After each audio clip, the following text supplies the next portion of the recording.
எல்லாருக்கும் வணக்கம். இன்னைக்கு நம்முடைய கிளாஸ்ல வந்து பாத்தீங்கன்னா இப்போ இந்த டெட் எக்ஸாம் கிளாஸ்ல வந்து பாத்தீங்கன்னா சைக்காலஜி யூனிட் 4 தான். அதுல இருந்து தான் நம்ம கிளாஸ்ல ஜாயின் எல்லாத்துக்கும் நான் 1 மார்க் क्वेश्चन உங்களுக்கு அனுப்பிச்சிட்டு இருக்கேன். சரிங்களா?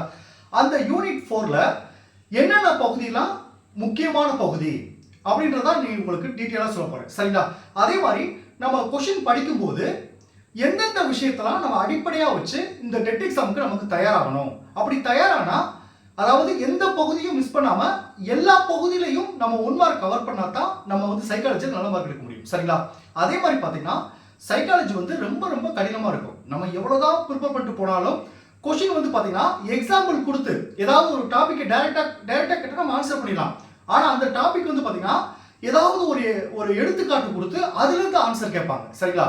சோ அப்படி கேட்கிறப்ப நம்ம வந்து அந்த அடிப்படை விஷயம் அதாவது அந்த கொடுத்துருக்க क्वेश्चन வந்து அடிப்படை விஷயம் புரிஞ்சுட்டா தான் நம்ம யோசிச்சு அதை கரெக்டா நம்ம வந்து செலக்ட் பண்ண முடியும். சரிங்களா?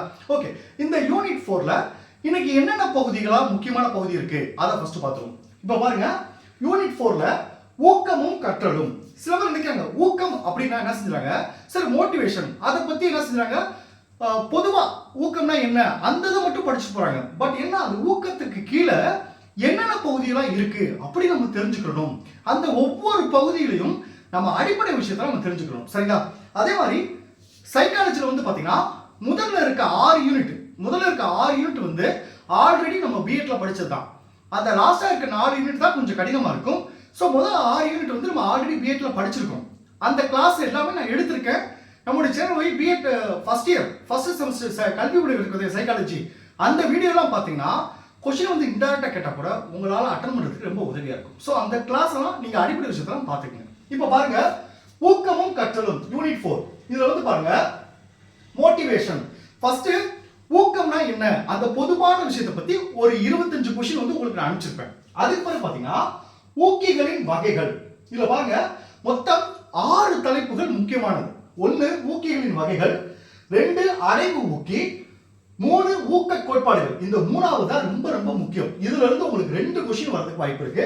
அடுத்து 4 பாருங்க முதன்மை வழிமூட்டிகளும் வழிநிலை வழிமூட்டிகளும்.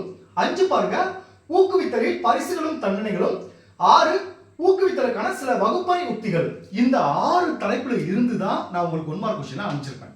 இப்போ பாருங்க ஃபர்ஸ்ட் ஒன்னு பாருங்க, ஊக்கிகளின் வகைகள். ஒரு 4 விஷயம் இருக்கு. 1 உடல் தேவைகளுடன் இணைந்த ஊக்கிகள், 2 மனம் சார்ந்த தேவைகளிலிருந்து எழும் மூக்கிகள், 3 சமூக தேவைகளால் எழும் மூக்கிகள், 4 தன்னுணர்வு தேவைகளால் எழும் மூக்கிகள். இப்போ எப்படி படிக்கலாம் சார்? ஃபர்ஸ்ட் உடல் தேவைகளுடன் இணைந்த ஊக்கிகள்னா என்ன அப்படின்னு ஃபர்ஸ்ட் நம்ம தெரிஞ்சுக்கணும்.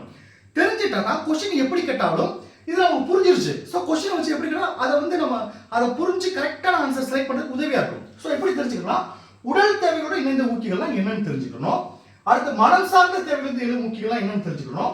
சமூக தேவைகளால் எழும் ஊக்கிகள், அடுத்து தன்னுணர்வு தேவைகளால் எழும் ஊக்கிகள். நான் வந்து என்ன சொன்னா ஊக்கிகளின் வகைகள் உங்களுக்கு கொடுத்துட்டு இந்த ஒவ்வொரு பகுதியில இருந்து தான் நான் உங்களுக்கு क्वेश्चन கலெக்ட் பண்ணி உங்களுக்கு அனுப்பிச்சிருப்பேன். சரிங்களா? சோ ரெண்டாவது பாருங்க அடைவு ஊக்கி. அடைவு ஊக்கில 2 இருக்கு. ஒன்னு பாருங்க அடைவு ஊக்கியின் உயர்த்தும் வழிமுறைகள். இந்த அடைவு ஊக்கியை வந்து உயர்த்தும் வழிமுறைகள் என்னென்ன அப்படி தெரிஞ்சுக்கணும். அடுத்து அடைவு ஊக்கத்தை அளந்திடும் முறைகள். அப்ப என்னன்னா அடைவு ஊக்குனா என்னன்னு தெரிஞ்சா தான் உங்களுக்கு क्वेश्चन ஆன்சர் பண்ண முடியும். இதெல்லாம் ஆல்ரெடி கிளாஸ் எடுத்திருக்கேன். நீங்க நம்மளுடைய சேனல் போய் பிளேலிஸ்ட்ல B Ed first year first semester கல்வி உலகின்னு ஒரு ஃபோல்டர் இருக்கும். அதுல பார்த்தா உங்களுக்கு தெரிஞ்சிடும். சரிங்களா? அடுத்து பாருங்க ஊக்க கோட்பாடுகள். இந்த 3 கோட்பாடுகள் இருக்கு. அதாவது மக்தூலின் இயல்பூக்க கொள்கை, அடுத்து ஹல்லின் உந்த குறைப்பு கோட்பாடு, அடுத்து மாஸ்லோவின் படிநிலை தேவை கோட்பாடு. இதெல்லாம் படிச்சிருப்பீங்க. கண்டிப்பா இந்த 3 ஊக்க கோட்பாடுகள் வந்து குறைஞ்சது 3 क्वेश्चन உங்களுக்கு வர வாய்ப்பு இருக்கு. சோ இதை நல்லா படிச்சுங்க.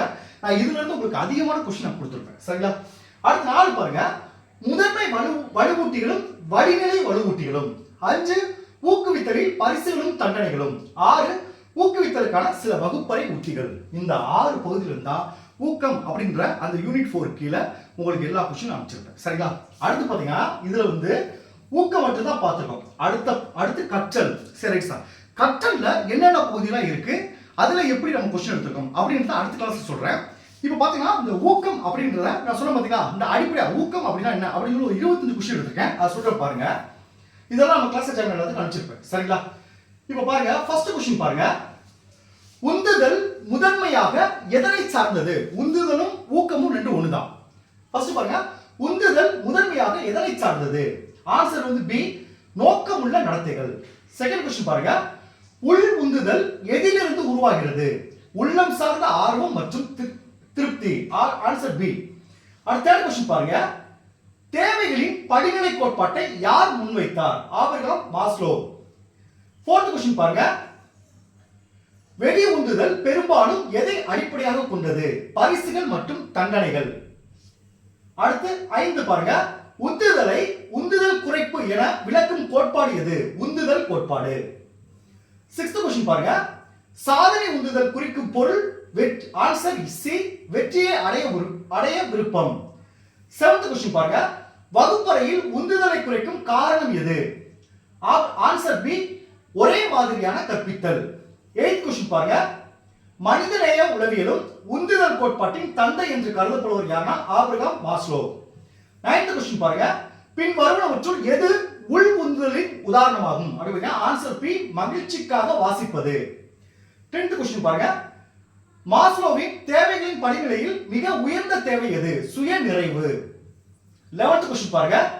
கற்றவரின் வெளியில் இருந்து வரும் உந்துதல் எவ்வாறு அழைக்கப்படுகிறது? ஆன்சர் பி, வெளி உந்துதல். 12th क्वेश्चन பாருங்க.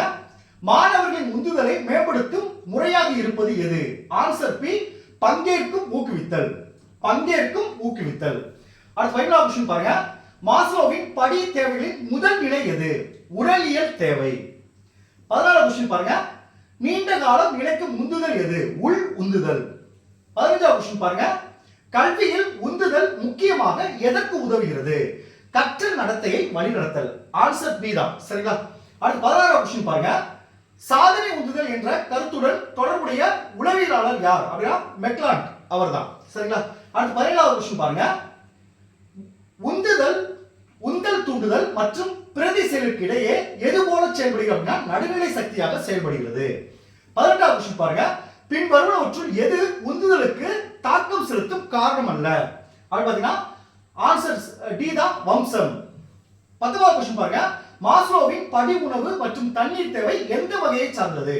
ஆன்சர் பி, உடலியல் தேவை. அடுத்து 20th क्वेश्चन பாருங்க.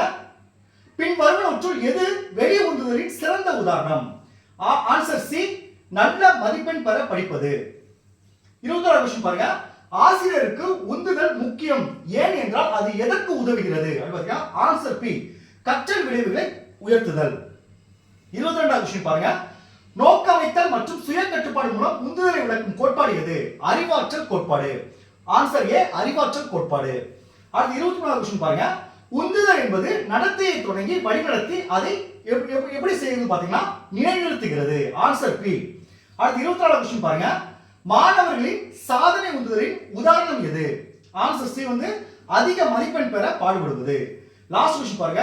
பின் வருவனவற்றில் மிக சக்தி வாய்ந்த நீண்ட கால உந்துதல் எது? அப்படின்னா ஆன்சர் சி, சுய உந்துதல். சரிங்களா? இப்போ வந்து 1 மார்க் क्वेश्चन பார்த்துட்டேன். நான் உங்களுக்கு சொன்ன மாதிரி ஒவ்வொரு அடிப்படை தலைப்பும் என்னன்னு தெரிஞ்சுட்டா மட்டும்தான் நீங்க சைக்காலஜியில் ஜெயிக்க முடியும். அதாவது நான் உங்களுக்கு ஃபர்ஸ்ட் சொன்ன பாத்தீங்களா, இந்த ஊக்க கோட்பாடுகள் அதுல 3 இருக்கு. மாஸ்லோவின் படிநிலை தேவைகள் கோட்பாடுனா என்ன, அதுல என்ன சொல்லியிருக்காரு அப்படின்றத தெளிவா நம்ம புரிஞ்சுட்டாதான் क्वेश्चन எப்படி கேட்டாலும் நம்ம ஆன்சர் பண்ண முடியும். சரிங்களா? இப்போ அடுத்த கிளாஸ்ல வந்து பாத்தீங்கன்னா இப்போ நம்ம ஊக்கம் மட்டும் தான் பார்த்துக்கோம். கற்றல்ல என்னென்ன பகுதி இருக்கு அப்படிங்கறத அடுத்த கிளாஸ்ல பார்ப்போம். Okay, thank you students. நம்ம நெக்ஸ்ட் கிளாஸ்ல பார்ப்போம்.